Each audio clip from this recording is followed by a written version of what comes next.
fond sonore de fusillade, cris lancés à travers le terrain, déplacements furtifs et équipements futuristes, le paintball ressemble au premier abord à un jeu de guerre.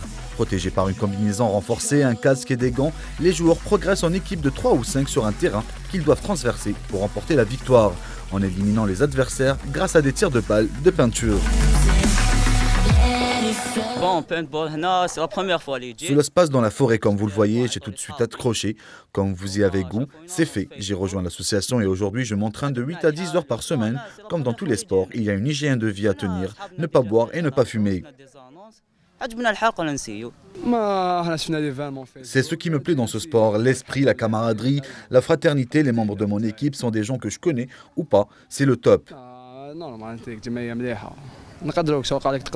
Malgré l'intensité des manches qui durent de 3 à 5 minutes seulement et le rythme des tirs, l'atmosphère est amicale et fair play pour ces amoureux de paintball. L'idée de Jetna, ça fait quand même longtemps, c'était début des années 2010, où les procédures c'était assez difficile pour concrétiser l'activité. Et donc, alhamdoulilah, donc on est arrivé à notre objectif, on a réussi à introduire le paintball en Algérie depuis 2014. La première partie de paintball a eu lieu en 2014. Et jusqu'à présent, on a chaque week-end au niveau de la forêt de Baïnem. Plus qu'un jeu de tir, un sport essentiel basé sur le déplacement, c'est un sport à part entière où le but est surtout de traverser un terrain pour atteindre la base adversaire et remporter la victoire.